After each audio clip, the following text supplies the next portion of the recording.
Tessa, good evening, and thanks so much for your time. And I suppose for anybody who's missed the story, what went wrong for Thomas Cook? Well, I mean, Thomas Cook is liquidated. Their share price has been falling, and, you know, they've obviously liquidated now, and that affects everybody who's currently booked with Thomas Cook.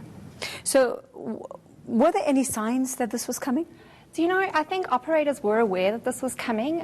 You know, there has been uncertainty around Thomas Cook, specifically coming into the South African market. There are other airlines that have been looking at that route. So from, say, that they have seasonal flights from, say, November to February, and Norwegian Airlines is looking to fly that flight from Gatwick to Cape Town, which, you know, always indicates if a competitor is looking at what you're doing, then that is an indication that you're not doing well. Yeah. So, I mean, could these travellers have any recourse? Do they have any recourse? I mean, considering that Thomas Cook probably knew this was coming and continued to book travellers. Yes. Well, you know, luckily for British tourists that are in South Africa, Thomson's Africa is the inbound agent to Thomas Cook. And Thomson's Africa have come out and said that they are going to fulfill all those bookings of travellers that are currently in South Africa. You know, so that's a really good news story for South Africa, at least. So what is being done? What does this actually mean for us here in South Africa and those who've booked to go out of here? So, well, for South African travellers, if you are booked through a accredited travel agency that's recognised by an association like ISATA, you would also be protected by your travel insurance. Whatever travel insurance that you do have, that should hopefully cover you.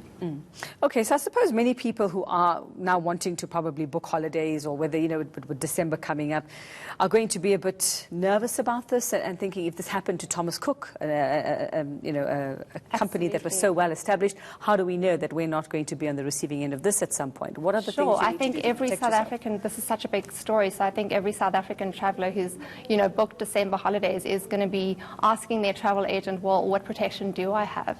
And if you're an accredited agent, you would be able to talk your client through that. Okay, so what do you know now about what's being done for South Africans who have booked through Thomas Cook? They are outside and will need to be brought back home at some point. So South African travellers that would be overseas now, if they had, say, they were travelling with a Thomas Cook, they wouldn't be affected by Thomas Cook, the airline, because South Africans travelling, they're currently not, they'll be on your British Airways, SAA, whichever airline that they use. So when Thomas Cook says we've got to repatriate passengers, that's British passengers that have flown on Thomas Cook, the airline. So there's the airline and there's the operator. So the airline has stopped operating, so anyone who was booked on a Thomas Cook flight now needs to be reaccommodated on another flight, and that's where the UK government has stepped in to kind of take care of those passengers that are also their citizens. South Africans are very unlikely to have travelled on Thomas Cook because there aren't direct flights out of South Africa, except the seasonal flights that I mentioned. And with that, you know, likely that you would have those British tourists would be reaccommodated on another, you know, airline come December when their flights are booked. Okay, so, you know, like we said, they are being liquidated, but the question would be for someone that was so, or a company that was so established, what killed it for Thomas Cook? You know, I couldn't say. I could only speculate. Well, speculate.